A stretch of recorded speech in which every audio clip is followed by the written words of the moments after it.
ராஜேஷ், அதே மாதிரி தணிக்கை வாரியத்திற்கு எந்த கெட்ட எண்ணமும் இல்லை என சென்சார் போர்டு தெரிவித்திருக்கிறது. சென்சார் போர்டு முன்வைத்த வாதங்கள் குறித்தான முழு விவரங்கள். சென்சார் போர்டு சொல்லக்கூடிய விஷயங்கள் என்னவென்றால், அவர்கள் நேற்றைய தினம் கூட பல்வேறு விஷயங்களை தெரிவித்திருந்தார்கள். தொடர்ந்து இன்றும் தங்கள் தரப்பில் இருக்கக்கூடிய பல நியாயங்களை தெரிவித்திருக்கிறார்கள். குறிப்பாக படத்தை நீங்கள் 500 கோடியில் எடுத்தாலும் சரி, 1 கோடியில் எடுத்தாலும் சரி, எங்களை பொறுத்தவரையில் எல்லா படத்தையும் நாங்கள் சமத்தட்டிலே தான் வைத்து பார்க்கிறோம் என்று சொல்கிறார்கள். மேலும் ஜனவரி 9ஆம் தேதி படம் வெளியாக போவதாக அறிவித்துவிட்ட காரணத்தினால் நாங்கள் உடனடியாக அதனை சென்சார் செய்து உடனே சான்றிதழை கொடுக்க வேண்டும் என்று எங்களை நீங்கள் நிர்பந்திக்க முடியாது என்றும் சொல்கிறார்கள். ஜனநாயகன் படத்தில் மத உணர்வை புண்படுத்தக்கூடிய காட்சிகள் இருக்கின்றன என எங்களுக்கு புகார் கிடைத்திருக்கிறது. எனவே அந்த புகாரினுடைய அடிப்படையில தான் ஏற்கனவே படம் பார்த்தவர்கள் இல்லாமல் மறு ஆய்வு குழுவுக்கு நாங்கள் படத்தை அனுப்பியிருக்கின்றோம். இதற்கு முன்பும் பல படங்களுக்கு இது போன்று அனுப்பப்பட்ட வரலாறுகள் இருக்கிறது. எனவே ஒரு படத்திலே அப்ஜெக்ஷன்ஸ் காட்சிகள் இருக்கும்போது, ஒரு புகாராக வரும்போது நாங்களே எப்படி முடிவெடுக்க முடியும்? எங்களுக்கு மேல் மறு ஆய்வு குழு இருக்கின்றது. எனவே அந்த குழுவுக்கு நாங்கள் அனுப்பியிருக்கிறோம் என்று அவர்கள் அந்த பதிலை தெரிவிக்கின்றார்கள். ஜனநாயகன் படத்திலே அந்த மத உணர்வை தூண்டக்கூடிய காட்சி என்று எந்த காட்சியை குறிப்பிடுகிறார்கள் என்பது இதுவரை பொதுவெளியில தெரியவில்லை. காரணம், புரொடக்ஷன் கம்பெனி, அந்த தயாரிப்பு நிறுவனமும் அது குறித்து வெளிப்படையாக சொல்லவில்லை. மற்றபடி நீதிமன்றத்திலும் எந்த காட்சி என்பது குறித்து வெளிப்படையாக சொல்லாத காரணத்தினால் அது என்ன காட்சி என்பது குறித்து வெளி விவகாரங்கள் தெரியவில்லை. இந்த வழக்கிலே விரிவான பதில் மனுவை தாக்கல் செய்வதற்கு ஏதுவாக இந்த வழக்கினுடைய விசாரணையை ஒத்திவைக்க வேண்டும் என்று நேற்றைய தினம் அவகாசம் கோரியிருந்தார்கள். எனவே அதனை ஏற்றுக்கொண்ட நீதிபதி தான் தற்போது நேற்றைய தினம் ஒத்திவைத்து தற்போது இந்த வழக்கினுடைய விசாரணையானது நடைபெற்றுக் கொண்டிருக்கிறது. ஜனநாயகன் படத்தை பொறுத்தவரையிலே UA சான்றிதழ் கிடைக்கும் என்று எதிர்பார்க்கப்பட்டது. நமக்கு தெரியும், அந்த சான்றிதழை பொறுத்துதான் அதற்கு ஏற்ப அந்த வரி போன்றவை எல்லாம் கட்டக்கூடிய சூழல் ஏற்படும்.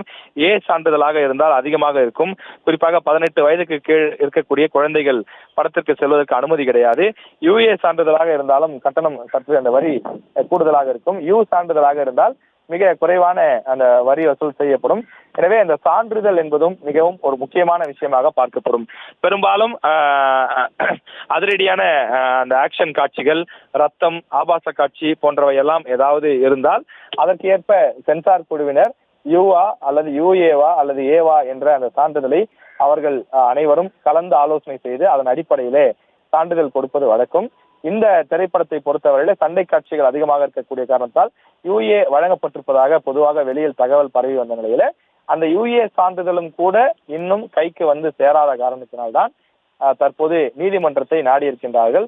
காரணம், அந்த சான்றிதழ், தணிக்கை சான்றிதழ் பெற்ற பிறகுதான் திரைப்படத்தை திரையரங்கிலே அவர்களால் ஒளிபரப்பு செய்ய முடியும். எனவே இன்னும் டிக்கெட் விற்பனையும் முழுமையாக நிறைவு பெறாத சூழல் இருக்கிறது. பல திரையரங்குகளில் இன்னும் ஜனநாயகன் படத்துக்கான டிக்கெட் புக்கிங் தொடங்கவில்லை. ஆனால் தொடங்கினால் 1 மணி நேரம் அல்லது 2 மணி நேரத்தில் விற்று திறந்து விடுவதற்கான வாய்ப்பு இருக்கிறது. நாம் ஏற்கனவே சொன்னது போல தமிழ்நாட்டில் விஜயனுடைய ரசிகர்கள் என்பவர் லட்சக்கணக்கிலே, கோடி கணக்கிலே அந்த படத்தை பார்ப்பதற்கு ரசிகர்கள் ஆவலாக இருப்பார்கள். வழக்கமாக அப்படிதான் இதற்கு முன்பு படங்கள் அதிரடியாக வசூலிலே சாதனைகள் செய்திருக்கின்றது. எனவே அப்படி இருக்கக்கூடிய சூழ்நிலையிலே தொடர்ந்து இந்த படத்திற்கு ஒரு அதிகமான ஒரு ஹைப் இருக்கிறது. காரணம், நாம் முன்பு குறிப்பிட்டது போல விஜய் நடிக்கக்கூடிய கடைசி திரைப்படம் என்பதும் அவர் அரசியலுக்கு வந்திருக்கக்கூடிய காரணத்தினாலே அரசியல் நெடியோடு கலந்த திரைப்படம் என்பதனாலும் அவருடைய ரசிகர்கள் இந்த படத்தை பார்ப்பதற்கு மிகுந்த ஆர்வத்தோடு இருக்கிறார்கள். இப்போதே கள்ள சந்தைகளில் ஒரு டிக்கெட் 2000 ரூபாய் அளவுக்கெல்லாம் கூட விற்பனை செய்யப்படுவதாக பல இடங்களில் சோசியல் மீடியாக்களில் பார்க்க முடிகின்றது. பல இடங்களில் தகவலாக வந்து கொண்டிருக்கிறது. எனவே இப்படிப்பட்ட சூழ்நிலையில இந்த படத்தினுடைய அந்த டிக்கெட் வேகமாக விற்பனை செய்வதற்கு ஏதுவாக விரைவாக தணிக்கை சான்றிதழை கொடுக்க வேண்டும் என்பதுதான் இவர்களுடைய கோரிக்கையாக இருக்கிறது. நீதிமன்றத்தில் தொடர்ந்து சென்சார் போர்டும் தங்களுடைய தரப்பு நியாயங்களை, வாதங்களை தொடர்ந்து வைத்துக் கொண்டிருக்கிறார்கள். இந்த வாதங்கள் இன்னொரு அரை மணி நேரம், தற்போது 4 கால் ஆகிறது, ஒரு 5 மணிக்குள்ளாக நமக்கு முடிவு தெரிய வரும் என்று எதிர்பார்க்கப்படுகின்றது. திருத்த உரிமை மத்திய அரசுக்கு வழங்கப்பட்டிருக்கக்கூடிய ஒரு அதிகாரம் என்றும் கர்நாடகா உயர்நீதிமன்றம் ஏற்கனவே ரத்து செய்தது எனவும் இதனை எதிர்த்து மேல்முறையீடு செய்யப்பட்டது எனவும் கர்நாடகா உயர்நீதிமன்ற உத்தரவை உச்சநீதிமன்றமும் உறுதி செய்திருக்கிறது எனவும் பட தயாரிப்பு நிறுவனத்தின் சார்பில் தெரிவிக்கப்பட்டிருக்கிறது.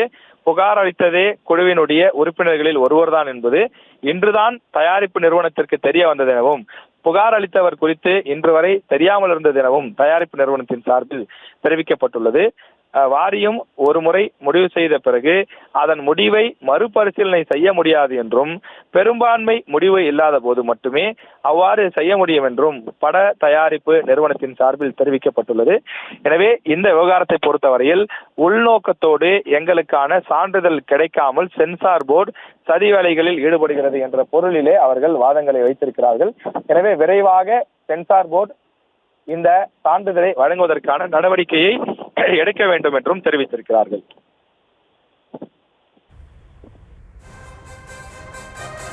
ராஜேஷ், அதே மாதிரி படத்தை திருத்துவதற்கு மத்திய அரசுக்கு இருந்த அதிகாரம் ஏற்கனவே ரத்து என தயாரிப்பு நிறுவனம் தெரிவிச்சிருக்கு. அது குறித்த விவரங்கள். தொடர்ந்து கர்நாடக உயர்நீதிமன்றத்திலே நடைபெற்ற அந்த வழக்கு, பிறகு உச்சநீதிமன்றத்தில் நடைபெற்ற வழக்கு ஆகியவற்றினுடைய அந்த மேற்கோள்கள் எல்லாம் கூட காட்டப்பட்டுதான் இந்த விவகாரத்திலே தற்போது நடைபெற்றுக் கொண்டிருக்கிறது. இதற்கு முன்பு கூட விஜயனுடைய திரைப்படங்கள் வெளியாவதில் பல நேரங்களில் சிக்கல் இருந்திருக்கின்றது. அப்போது நீதிமன்றத்திற்கு சென்று அங்கு அந்த வழக்கினுடைய அந்த விசாரணைகள் எல்லாம் நடைபெற்று பிறகு அந்த படம் வெளியிடுவதற்கான தேதி வெளியான விஷயங்கள் எல்லாம் கூட கடந்த காலங்களில் இருந்திருக்கிறது. எனவே அதே போலத்தான் இந்த திரைப்படத்துக்கும் கூட தற்போது அந்த வெளியாவதிலே இருக்கக்கூடிய சிக்கல் ஆகியவற்றை எல்லாம் நாம் பார்க்கின்றோம். திருத்த உரிமை மத்திய அரசுக்கு வழங்கப்பட்ட அதிகாரமாகும் எனவும், இந்த அதிகாரத்தை கர்நாடகா உயர்நீதிமன்றம் ரத்து செய்ததெனவும், இதனை எதிர்த்து மேல்முறையீடு செய்யப்பட்டது எனவும், கர்நாடகா உயர்நீதிமன்றம் உத்தரவை உச்சநீதிமன்றமும் அதை உறுதி செய்ததெனவும் தெரிவித்திருக்கிறார்கள். புகார் அளித்ததே அந்த குழுவினுடைய உறுப்பினர்கள் ஒருவர்தான் என்பது தற்போதுதான் அந்த புரொடக்ஷன் கம்பெனிக்கு தெரியும் என்றும் நீதிமன்றத்தில் தெரிவிக்கப்பட்டிருக்கிறது. இதற்கு முன்பு புகார் வந்தது என்றுதான் சொன்னார்களே தவிர அந்த புகாரை கொடுத்தது யார், எதற்காக அந்த புகாரை கொடுத்தார்கள் என்பது தெரியாமல் இருந்தது.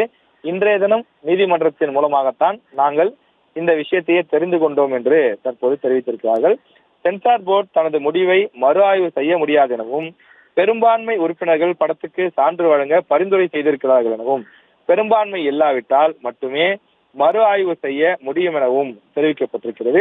ஒரு உறுப்பினர் எப்படி பெரும்பான்மை உறுப்பினர்களுடைய முடிவை மாற்ற முடியும், அந்த முடிவு செல்லாது என்று ஒரு உறுப்பினர் எப்படி முடிவு செய்ய முடியும் எனவும் பட தயாரிப்பு நிறுவனத்தின் சார்பில் கேள்வி எழுப்பப்பட்டிருக்கிறது.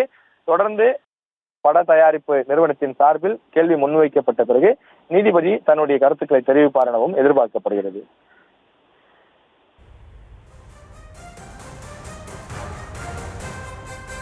ராஜேஷ், அதே மாதிரி ஒரு உறுப்பினர் முடிவு மட்டும் எப்படி பெரும்பான்மை முடிவை செல்லாதது ஆக்கும் என KVN நிறுவனம் கேள்வி எழுப்பியிருக்கிறது. அது குறித்த விவரங்கள். நிச்சயமாக, அதாவது நாம் முன்பே குறிப்பிட்டது போல சென்சார் போர்டிலே 5 உறுப்பினர்கள் சேர்ந்து அந்த படத்தை பார்த்து அதற்கு சான்றிதழ் வழங்குவதற்கான அந்த முடிவுகளை மேற்கொண்டதாக தெரிகின்றது. பெரும்பான்மை உறுப்பினர்கள் ஒரு அப்ஜெக்ஷன் தெரிவித்திருந்தால் அது ஏற்புடையதாக இருந்திருக்கும். ஒரே ஒரு உறுப்பினர் மட்டுமே இந்த விவகாரத்திலே அப்ஜெக்ஷன் தெரிவிக்கும் போது சில காட்சிகளை நீக்க வேண்டும் என்று சொல்லும் போது அதை ஏற்றுக்கொண்டு எப்படி பட தயாரிப்பு நிறுவனம் இந்த படத்தை நிறுத்தி வைக்க முடியும், தணிக்கை குழு ஏன் சான்றிதழ் வழங்காமல் இருக்கிறது என்று கேள்வியும் எழுப்பியிருக்கின்றார்கள். எனவே இந்த சூழ்நிலையில தான் தொடர்ந்து நீதிபதி இந்த கருத்துக்களை கேட்டுக்கொண்டிருக்கிறார். இதற்கு முன்பும் கூட பல்வேறு திரைப்படங்களில பல்வேறு விஷயங்கள் முன்வைக்கப்பட்டிருக்கின்றது.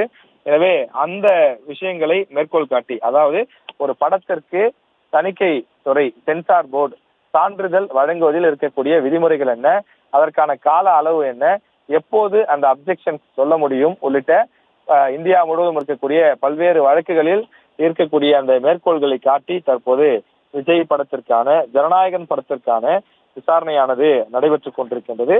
தொடர்ந்து இந்த வழக்கினுடைய விசாரணை நடைபெற்றுக் கொண்டிருக்கக்கூடிய சூழ்நிலையில நீதிபதி இன்னும் சற்று நேரத்தில் அந்த முடிவை அறிவிப்பார் என்று எதிர்பார்க்கப்படுகிறது. இது புகாராக இருக்க முடியாது எனவும் பரிந்துரையாக இருக்கலாம் என்பதுதான் எங்களது அனுமானம் எனவும் பட தயாரிப்பு நிறுவனத்தின் சார்பில் தெரிவிக்கப்பட்டிருக்கிறது. 1 மணி நேரத்தை கடந்தும் விசாரணை நடைபெற்று வரக்கூடிய சூழ்நிலையில கிட்டத்தட்ட 3 மணிக்கு ஆரம்பித்த இந்த விசாரணையானது மணி தற்போது 4:20 ஆகியிருக்கின்றது. 1 மணி நேரத்திற்கும் மேலாக இந்த விசாரணை தற்போது நடைபெற்றுக் கொண்டிருக்கிறது. ரொம்பவும் முக்கியமான ஒரு வழக்கு என்பதனாலே, அதுவும் அவசர வழக்காக விசாரிக்கக்கூடிய காரணத்தினாலே நீதிபதிகள் 2 தரப்பினுடைய கருத்துக்களையும் முழுமையாக கேட்டுக்கொண்டிருக்கிறார். பட தயாரிப்பு நிறுவனமும் அவ்வளவு சுலபமாக அந்த சான்றிதழை கொடுப்பதாக இல்லை. காரணம், எங்களுக்கு முழு திருப்தி ஏற்பட்டால் அனைத்து உறுப்பினர்களும் சம்மதம் தெரிவித்தால் மட்டும்தான் நாங்கள் சான்றிதழை கொடுப்போம், இல்லை என்றால் அந்த சான்றிதழை கொடுப்பதில் எங்களுக்கு சிக்கல் நீடிக்கிறது என்று தொடர்ந்து நீதிபதியிடம் தெரிவித்திருக்கிறார்கள். நீதிபதி கவனமாக இவற்றை கேட்டுக் கொண்டிருக்கிறார்.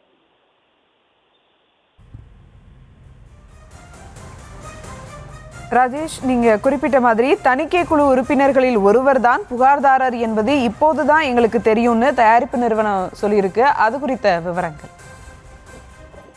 ஏற்கனவே நேற்றைய தினம் இந்த வழக்கு விசாரணைக்கு வந்த போதும் சரி, இன்றைய தினம் இந்த வழக்கு ஆய்வுக்கு விசாரணைக்கு எடுத்துக்கொள்ளப்பட்டு அவர்கள் சொல்லும் போதும் சரி, புகார்தாரர் யார், அந்த புகார்தாரர் யார் என்று சொல்லுங்கள் என்பதுதான் பட தயாரிப்பு நிறுவனத்தினுடைய கேள்வியாக இருந்தது. காரணம் என்னவென்று சொன்னால், இந்த படத்தை நாங்கள் யாருக்கும் போட்டு காட்டவில்லை, பட தயாரிப்பு நிறுவனம் தான் பார்த்திருக்கின்றது. இது தவிர்த்து சென்சார் போர்டுக்கு நாங்கள் போட்டு காட்டியிருக்கிறோம். வெளி மக்கள், பொது மக்கள், குறிப்பாக மதம் சார்ந்த அமைப்புகள் என்று யாருக்கும் நாங்கள் இந்த படத்தை போட்டு காட்டவில்லை. அப்படி இருக்கும்போது இந்த படத்திற்கு யார் அப்ஜெக்ஷன் தெரிவிக்க முடியும், யார் இதற்கு புகார் தெரிவிக்க முடியும் என்பதுதான் அவர்களுடைய பெரிய கேள்வியாக இருந்தது. இப்போதுதான் நீதிமன்றத்தின் மூலமாக அதற்கான விடை எங்களுக்கு கிடைத்திருக்கின்றது. சென்சார் போர்டினுடைய உறுப்பினர்கள், குறிப்பாக இந்த படத்தை பார்த்து தணிக்கை சான்றிதழ் கொடுப்பதற்காக உள்ளே இருந்த அதிகாரிகளில் ஒருவர் தான் இந்த படத்திற்கு எதிர்ப்பு தெரிவித்திருக்கிறார் என்று சொல்கிறீர்கள். அது எதிர்ப்பு என்று எப்படி எடுத்துக்கொள்ள முடியும்?